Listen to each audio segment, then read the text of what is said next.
everyone. I am Andy Anderson. My partner Ike Allen and I are the co-owners of Avaya University. Thank you so much for joining us as always.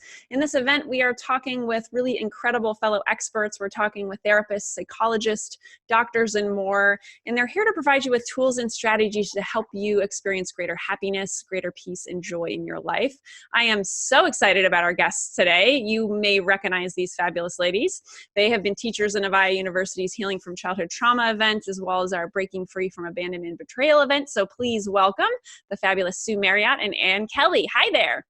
Hey there. Hello. I'm the fabulous. That's going to be my new tag. The fabulous Sue Marriott. That's awesome. Fabulous. The fabulous. It's great to see you ladies again. Thank you so much for being here. Yeah, thank you for having us back. Yeah, it's good to see you too. Absolutely. Well, people love you. So, we just have to keep going with having you back because the love just pours out and you guys have such amazing stuff to share. So I'm going to tell everyone a little bit about you first. For those of you who don't know Ann and Sue. So Ann and Sue are both psychotherapists in Austin, Texas, and together they co-host the top-rated podcast and online community called Therapist Uncensored. They bring decades of training and experience as well as cutting-edge research about modern attachment as well as neuroscience to their clients and listeners. And together they share a mission for building security around the world, one episode at a time. And I might have these numbers wrong, so correct me if I'm wrong, but Therapist Uncensored now has over 500,000 downloads. Is that still correct, or is there probably way more now? Wow, that's good that we know that this is going to happen. So let's turn this up. And we're getting live callers are calling in. Exactly. No. We're very close to 1 million. We haven't had a good look lately, but yeah, heard in 172 countries.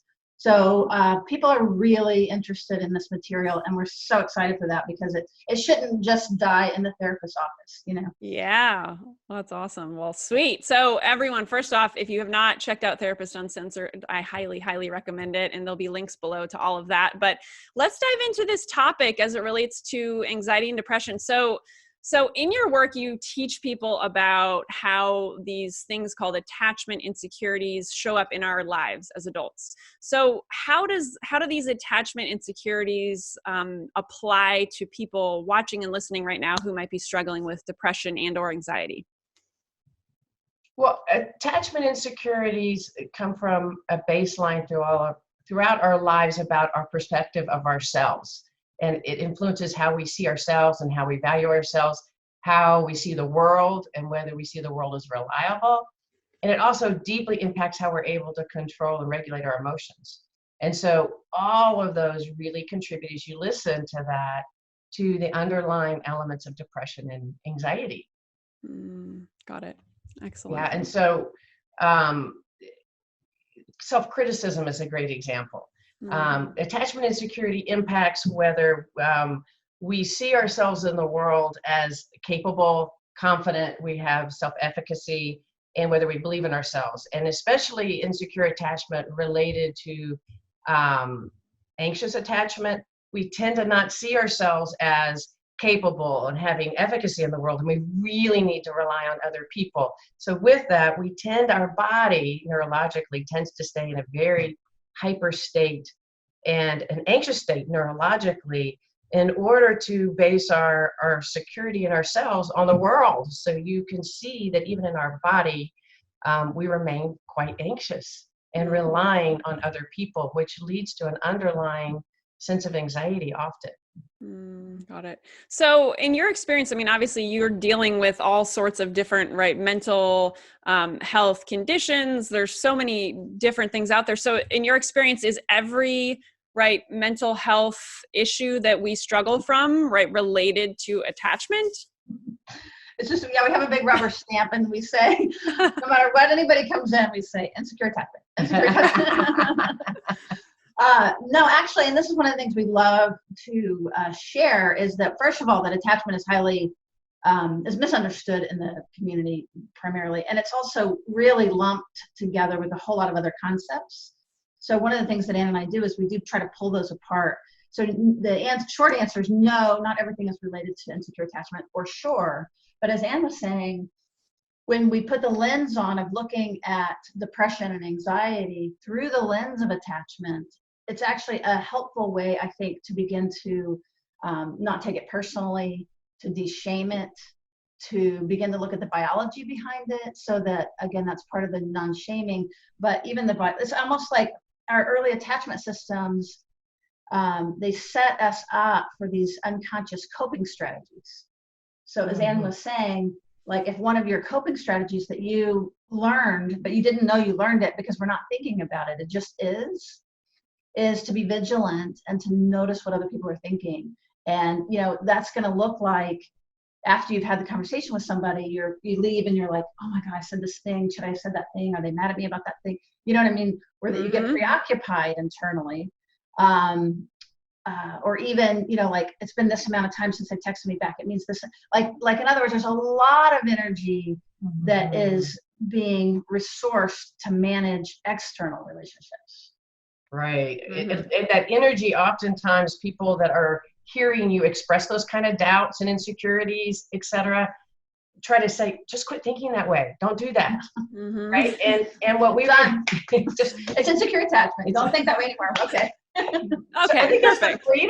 That's the freedom that I think people, when they learn about attachment and attachment insecurities, they learn that it has to do with how their body's made up and how their view of themselves is much more deeply entrenched, and that they can't just stop it and just tell themselves to stop it because it's actually serving something. It's really important to know that it's really adaptive to do that based on your history when you were younger. Right. And so you can't tell somebody just to stop. And like Sue was saying, it actually, knowing it's an attachment insecurity can free you up to go, wait, the reason I'm reaching out is this reason, but that's not the answer. The key is that the answer isn't external to you. It actually is. What's the answer? You know, everybody wants to know what's the answer. It's learning that internal process to know that because you have developed the belief that the outside needs to keep you safe, you start learning, wait, that's actually my body saying that. That's not true. And so the answer is, we like to say, put your own oxygen mask on, and learning to know that actually starting to look at your own self-criticism from a deeper level, not shaming yourself for it, but talking about how difficult it is to get inside you, and that there's so many different ways to get inside you, rather than trying to reach out to the environment to help you calm down. So, like, just for our watchers / listeners who are unfamiliar with your conversation and attachment, like what is an insecure attachment? Can you just give a little overview of that and maybe the spectrum, just so people have an idea of what it is in case they're unfamiliar? Absolutely. So I'm going to try to do it in like 30 seconds or less. Time. No. So basically what happens is, and this is based on research, this is based on tons and tons of science. This is not just our idea, but that you can predict how your child is going to respond, actually even by the attachment status of the grandparent and the parent before the child's born. So it's highly, it's connected intergenerationally. And what it is, basically, think of it as, it sets up a trajectory. And so the just as if you have a good enough parent or caregiver that gets it right, about 70% of the time. So in other words, it's just pass fail. You don't have to be perfect. But if in general you're responded to, then you're unconsciously, your nervous system has a map that says, okay, my needs are reasonable and the world is generally going to meet them. And that's what secure attachment looks like. And what's really important about that is that she's saying it is not just the way we think, it's how our body develops. Right, it's not a thought at all, actually. So our body is trained from infancy on up to read people and how to keep ourselves safe.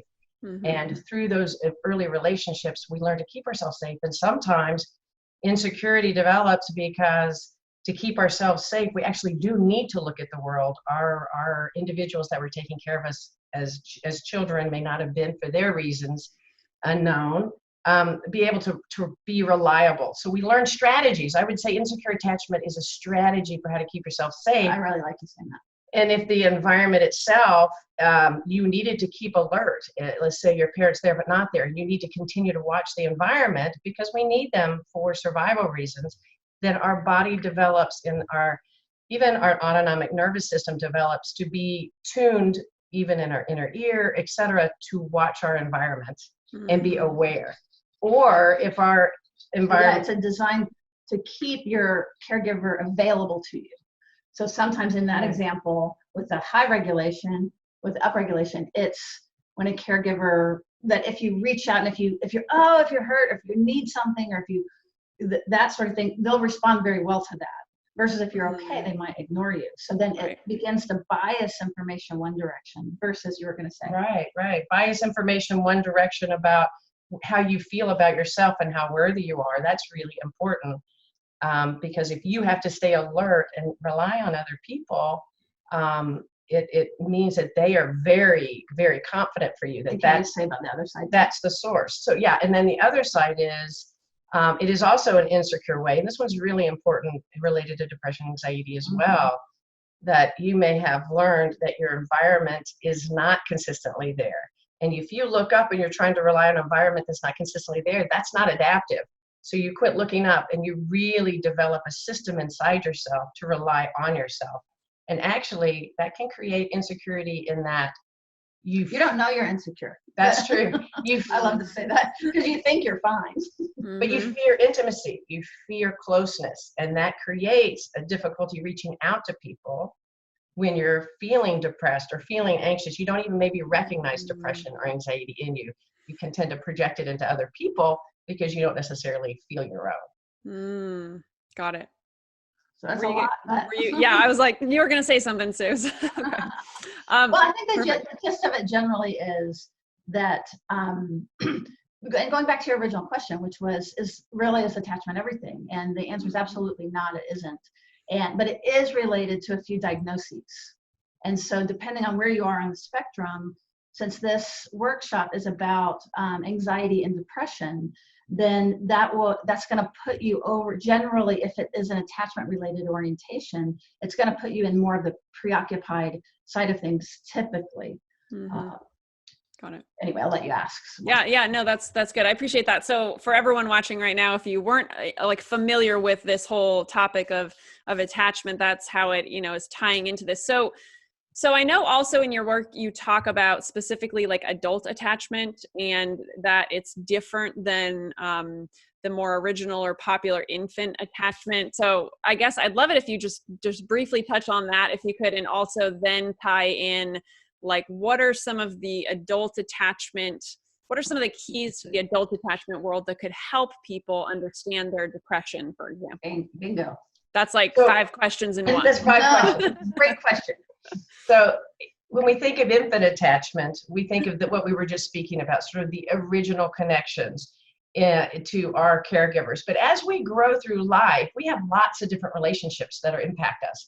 And the good news is it continues to impact how we develop our mind and our body all the way up into adulthood. So the adult attachment research focuses much more on how that has manifested in our perspective of the world.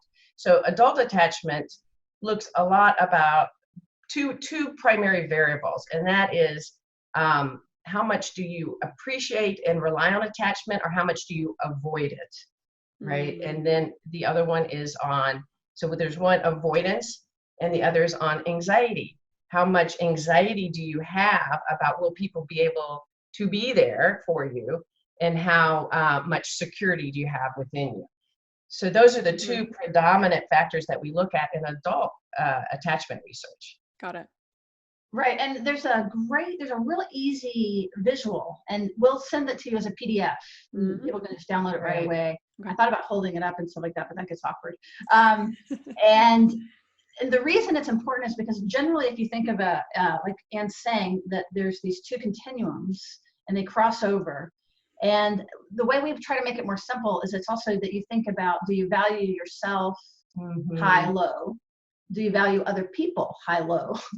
And so what security looks like, and this is where if you're depressed or if you're anxious, we're going to want to help move you into this more secure way of relating, which is that you both value yourself and the other person. We can get into trouble, many of us, feeling like we have something to say and the other person doesn't, or isn't valued, or even trauma, and where that you're both not trusting yourself, but you're also not trusting your environment. Like there's not a safe place in the world. And that's another sort of trajectory in, and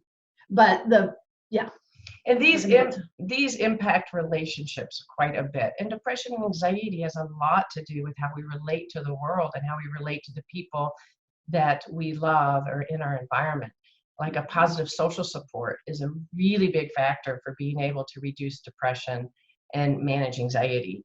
And if you have, let's say, on an anxious attachment, and we call that red, but an anxious attachment, you tend to not value yourself enough and overvalue other people.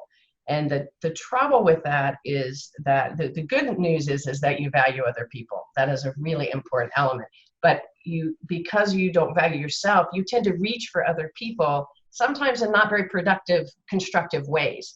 Because you're preoccupied and you're worried about rejection and you're worried about abandonment, you tend to focus on these relationships. Yeah, you focus on the relationships through criticism or through kind of externally watching people a lot and reaching for people in ways that end up, unfortunately, can create more distance from other people. And that, because you need other people, but your methods and strategies aren't effective, it can leave you in a chronic state of anxiety because somebody may love you and adore you, but find you too much, so they pull away. And unfortunately, what you tend to do is then pursue.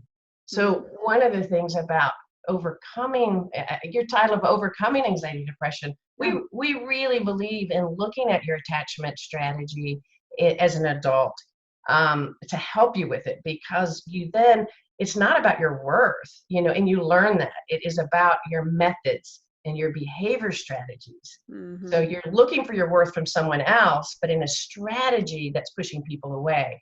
And when you really look at your own strategies and develop some strategies, it can help you really manage some anxiety. Mm-hmm. Yeah, I like you talking about worth, especially because the thing about it is every listener out there is already worthy and is already valuable. But the difficulty is that that we lose contact with that we and so that gets into what you're saying about looking for that thing that we already have outside. Oh my gosh, I just thought of Wizard of Oz, right? Like there's no place like home, right? It ends up being a dream, and really she's brought back to herself. And that's where the preoccupation and I'm particularly thinking about with anxiety and depression of like self-attack and self-hatred and getting in those eddies of abuse, really. And so another way of applying this attachment material is to think about, do you have a secure relationship with yourself?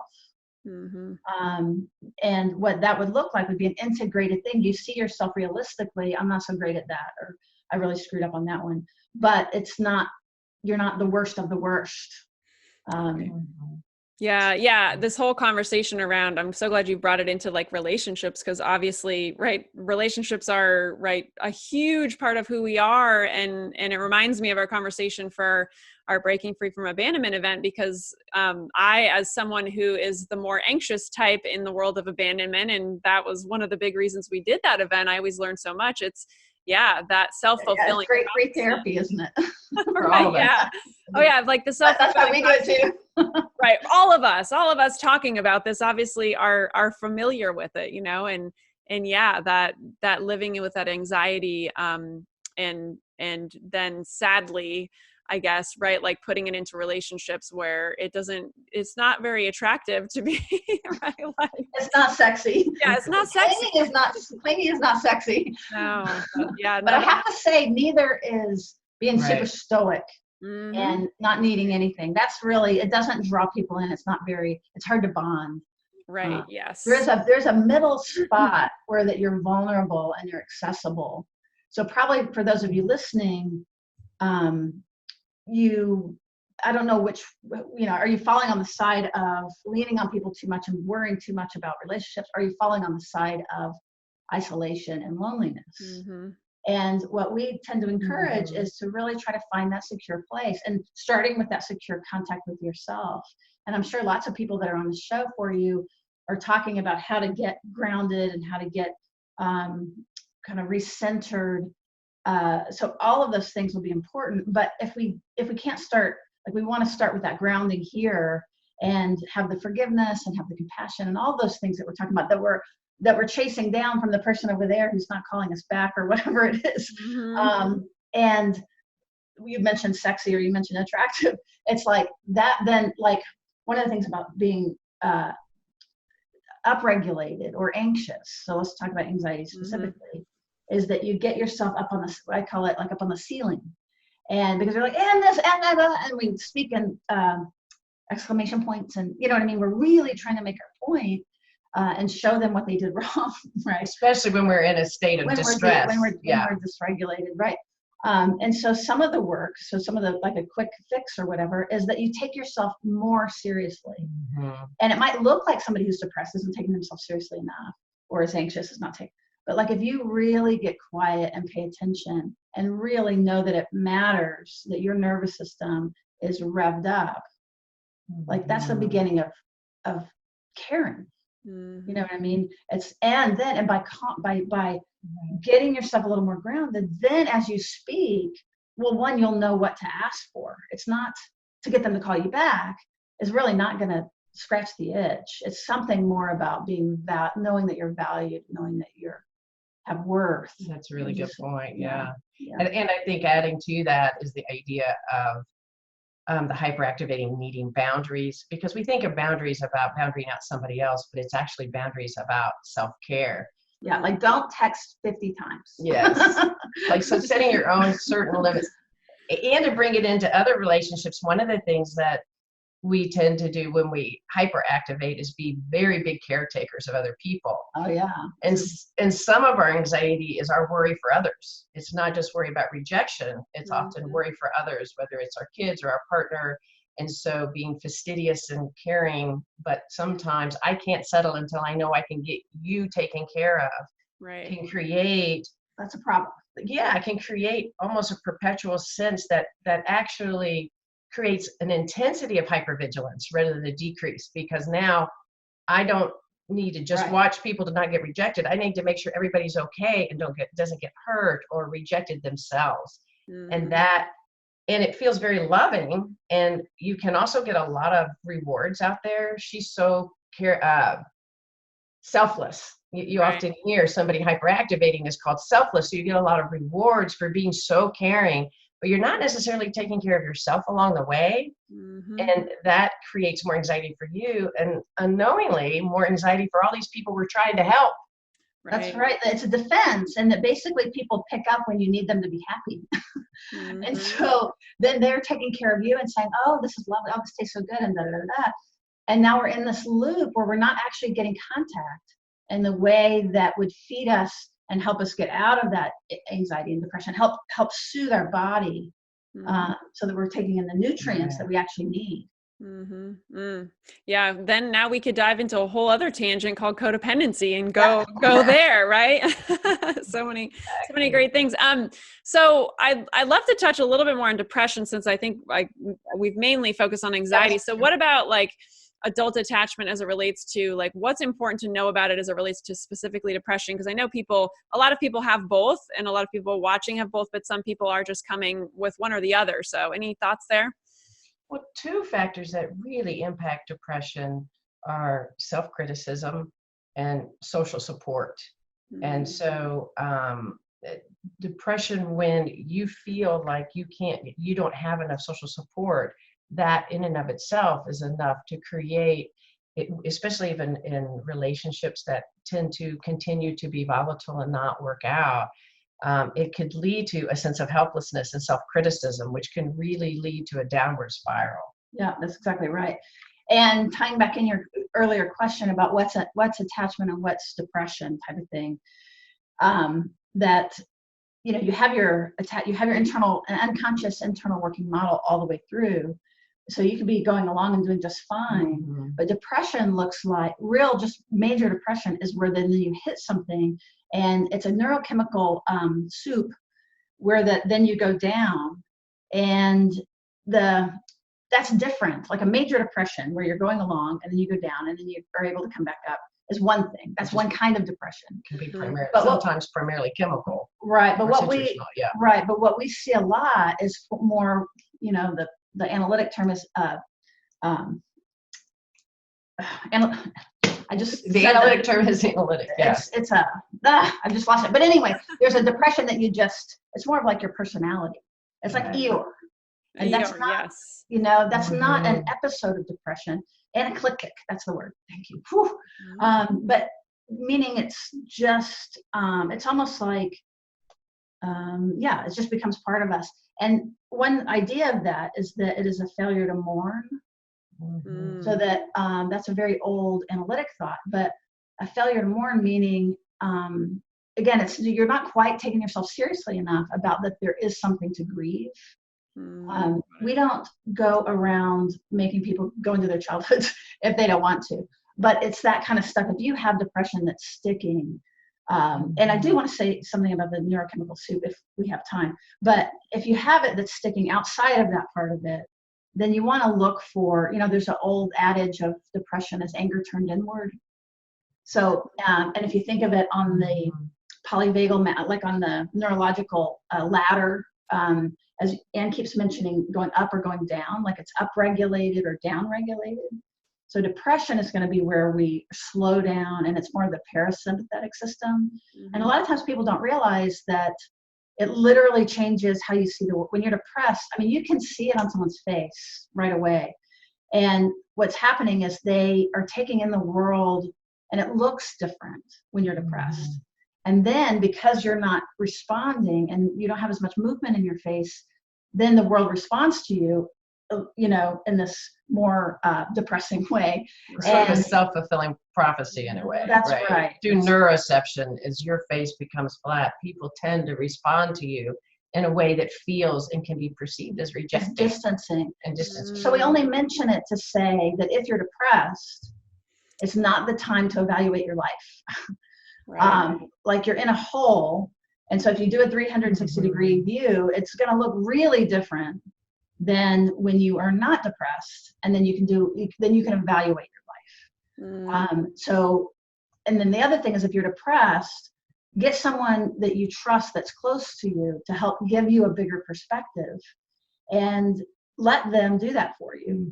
Should we do do we have time for the neurochemical stuff real fast? Yeah, sure. We're good. Go SEED is the acronym. So basically, it's really short, but basically people, what are drugs that we naturally produce, are neurotransmitters that make us feel good and not good. People are like, why? There must be something wrong with mine because I'm not always happy. They're designed for you not to always be happy, actually. As a matter of fact, if you were always happy, you would be eaten by this tiger or whatever. That you actually have a complex cocktail that is going on at all times that's doing a lot of work for you.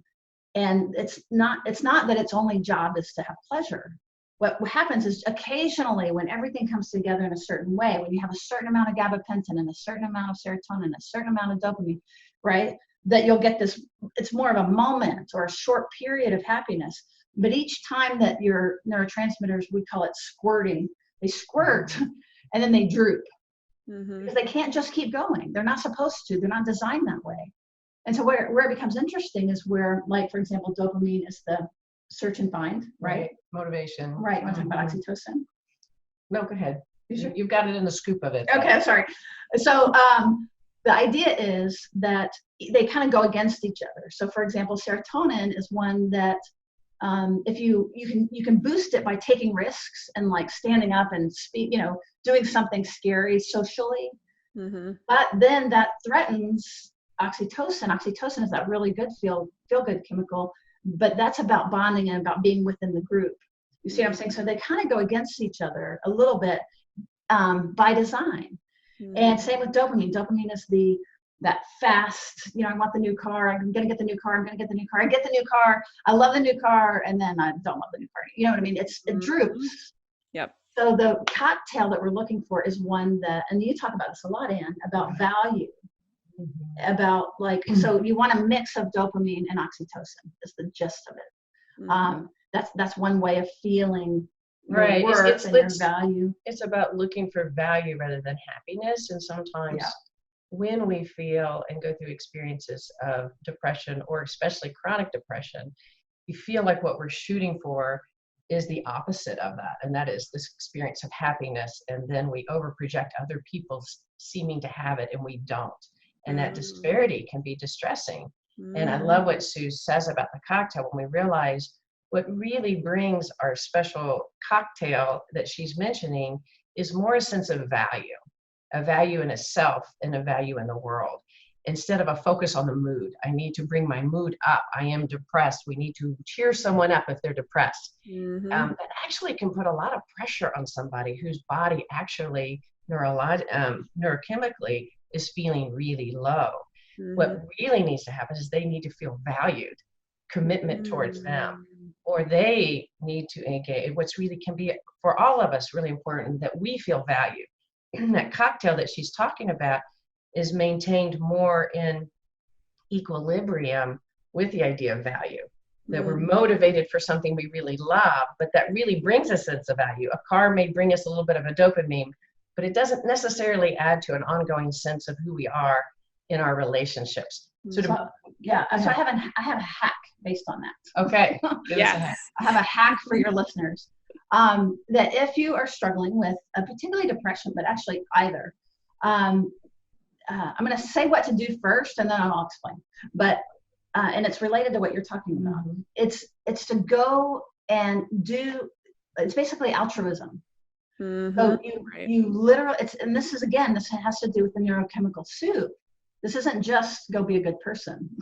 So there's two arguments for it. One is that there's a whole cascade of things that just the act of doing, it's active, it's usually social, you gain this, there's a whole bunch of things that go with it. But also, there's this New Yorker cartoon I saw one time where these little girls were having a tea party, and the little caption underneath said, it's so hard having the happy childhood that our parents want us to, or something like that. And they're like, oh.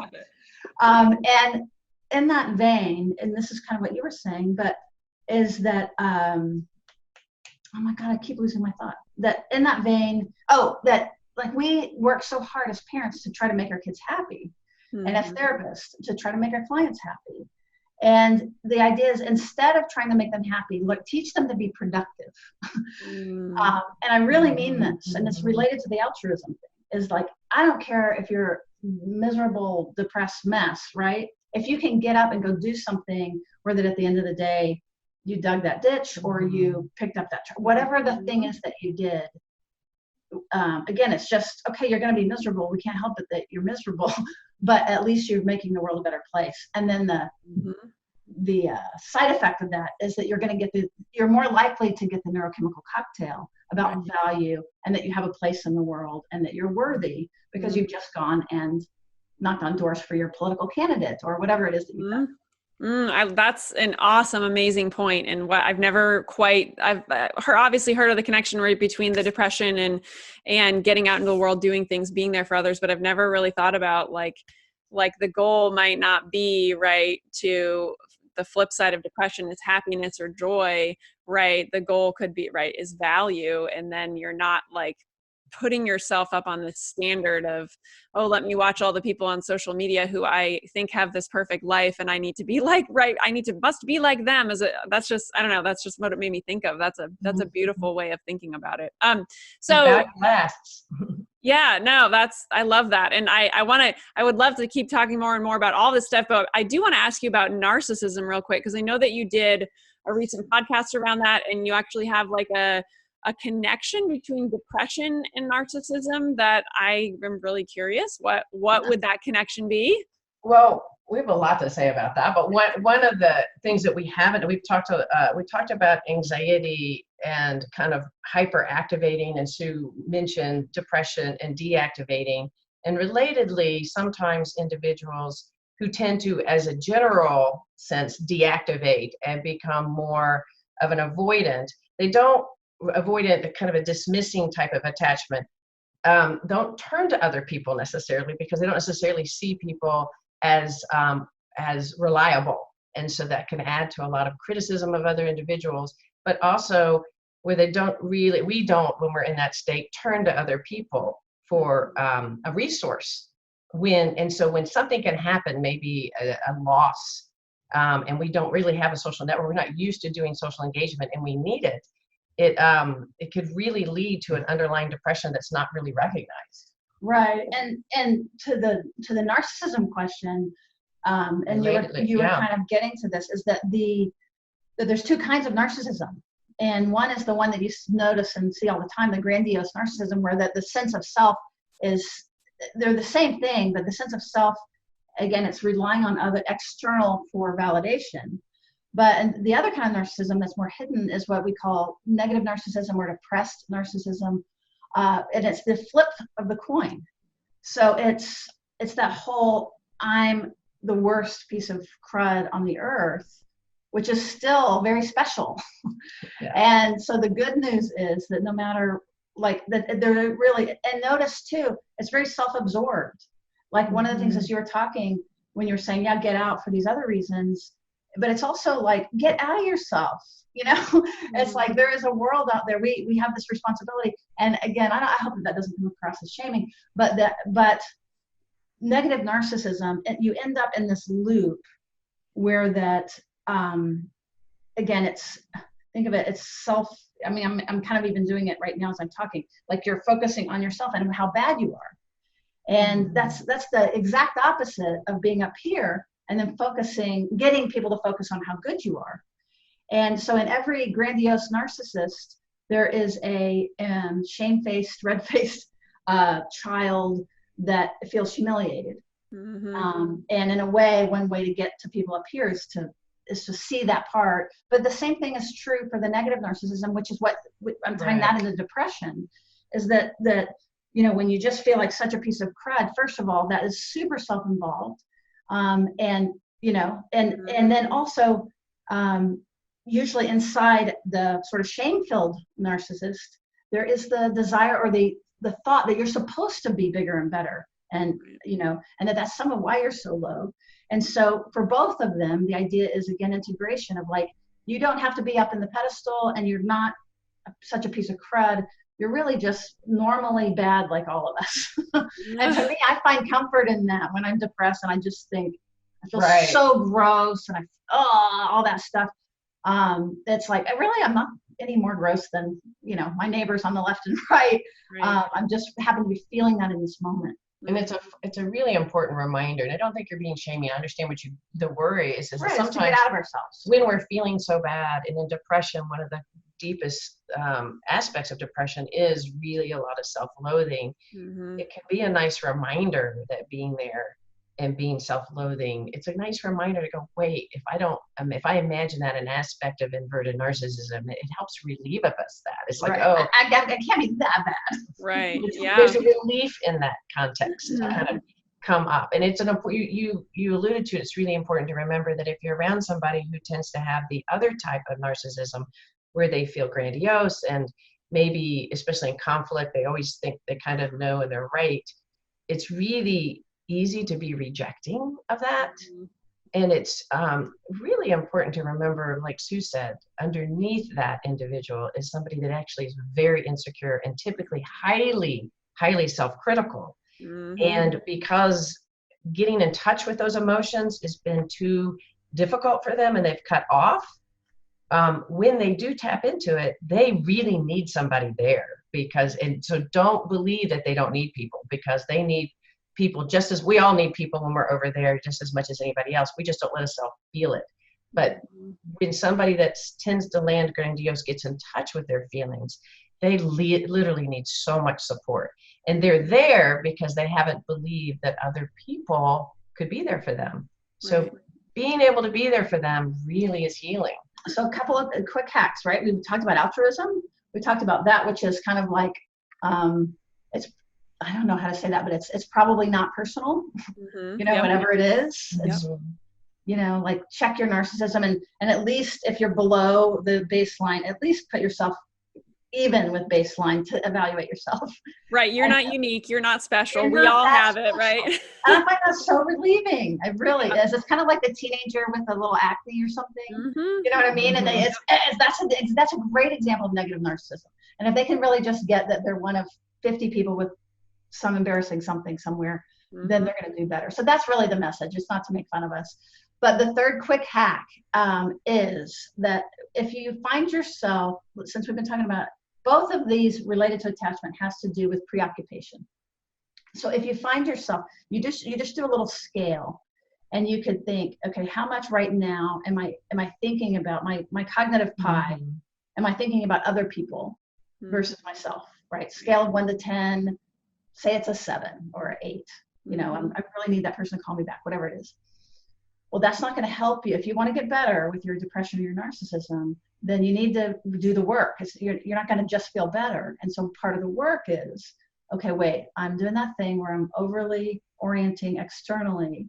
And so let's see, how do I get my number down? How am I doing? You know, right? How do you balance it? Am I, you know, should I be the one to make like, you pull it back in. And then with depression, it's the other way around, right? Like you can become so self-absorbed that you've lost track of that you're a member of a community, you're a part of the world, you're in this earth and universe, and you're connected.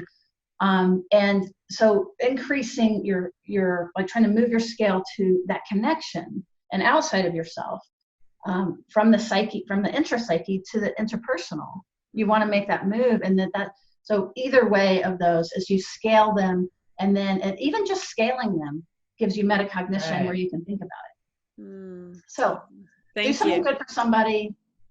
You're not that specially bad. And use the scale and any techniques to help you raise awareness, so that these automatic negative associations aren't happening. And probably learn about attachment, actually. Right. And can't go wrong there. Right. That's right. That's right. Awesome. Thank you. I love it. And Sue, like, I feel like there's like a sideshow coming on for Sue, like Sue's hacks, you know, she's got Thank you so much. Are there any last insights you want to leave people with before we wrap up? Self-compassion, take good care of yourself. No matter where you fall on any of the spectrum of depression and anxiety, self-compassion, I think, is one of the key elements to moving through it. And what I would say too, in addition to that, because you can't do this without it, is to get fascinated in yourself. Yes, like curiosity. We're telling you guys something that a lot of people don't know and don't understand about their body and how their body is changing how they see the world. So that should be enough to be like, what?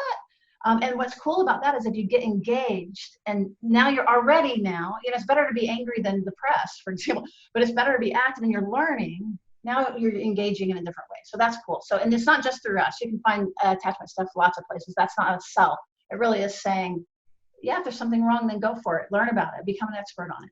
Because actually, the last thing I would say is we change. Neuroplasticity lasts a lifetime. That belief that our mind quits building at 25, thankfully, is actually been outdated. And that we build neural pathways throughout our entire life. So these things really do change. That's right. Neuroplasticity, get some. At your local market. Okay. Thank you so much. I really appreciate it. It's so great to reconnect with you. And thank you everyone for showing up for yourself. That is the number one thing you need to do, is show up for yourself. And you're here watching, you're here listening right now. So thank you so much for doing that for you. And we will see you on the next one. Take care, everybody.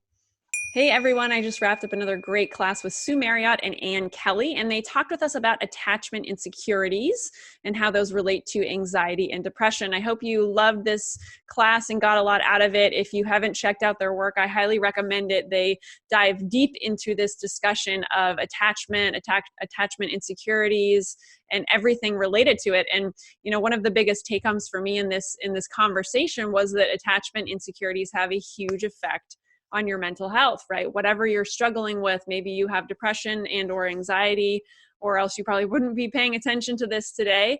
Taking a look at what happened to you in childhood, what were the ways that you interacted with your parents, what were the coping mechanisms that you created and wired into your brain as a child in order to survive something happening, right? So just so many amazing ties to your past that you can take from this conversation today. And then how do you attach as an adult? What do you tend towards? Do you tend towards being avoidant and, you know, withdrawing from people, or do you tend towards, you know, being more clingy and that kind of stuff? We talked a lot about how obviously things like anxiety can affect your romantic relationships, your relationships as a whole. And if you are someone, for example, like me, like I mentioned, who is on the clingy sides of things and is concerned with fears of abandonment, like from past childhood issues, bringing those into future relationships, just, you know, becoming aware of that and how you operate is the first step to you doing things differently. That's the first step to you getting to know your amygdala, right? Like they were talking about with their course. So just don't give yourself a hard time if you're recognizing these different ways that you attach. Just be aware, have self-compassion, like Anne said at the end. The biggest thing that you can do is have self-compassion and practice awareness of how it is that you operate, how it is that you behave, and love yourself no matter what. And that is really the first step to getting through to making a change if you're interested in making a change, right? So a couple of other things I wanted to mention is specifically as it relates to depression, she talked about how important really like socializing and altruism and all of those kinds of things are, right? So if you're somebody who is struggling with depression, can you get up out of bed if that's, the scenario you're in, and go out and do something in the world so that you're actually with society, you're with other people, you are making a difference. When Sue and Ann were talking about that, it reminded me of this time when I was struggling with something. I was sad, depressed. I can't remember what it was, but something was going on in my life. And I was sitting in my car. I was actually at a park, sitting in my car, just crying, upset, and not sure how to, solve whatever problem I was facing at the time. And I was so involved in whatever was going on with myself, so involved with whatever I was telling myself, negative thoughts, depression, sadness, all of those things, that I was obviously very self-focused, self-centered at that moment. And all of a sudden I saw this little child who was probably like, I don't know, a toddler, maybe 1 or 2, walking away from his or her parents. I think it was a boy, his or her parents at the park, and they didn't notice. And all of a sudden he comes up to where my car is parked, and immediately I shifted out of my depressed state, right, into, oh my gosh, I have to get out and make sure that this child doesn't run to the road, right? So I get out of the car and I go over to him, and right around that same time, the parents noticed that he had run off, and they run over and come get him. But it's just an example of when we need to be, right, when we need to be of service to someone else outside of us, it shifts us out of that negative state of being. It shifts us out of wherever we are, whatever self state we are in, whatever we're going through. If we're needed over there to help that child not go run into the road, we're going to get up and help that child not run into the road. So I thought that was just kind of a powerful example of how we operate in the world, and how we can be shifted out of such a state if need be, and help somebody else in need. So just really important to remind yourself that being out in society, helping other people, getting yourself out of you and into society is potentially very helpful for people struggling with depression. And I hope that you got a lot out of this. I really hope that you take these tools and the hacks that Sue talked about home with you today as you focus on overcoming anxiety and depression in your life. And we will see you on the next one. Thanks, everybody.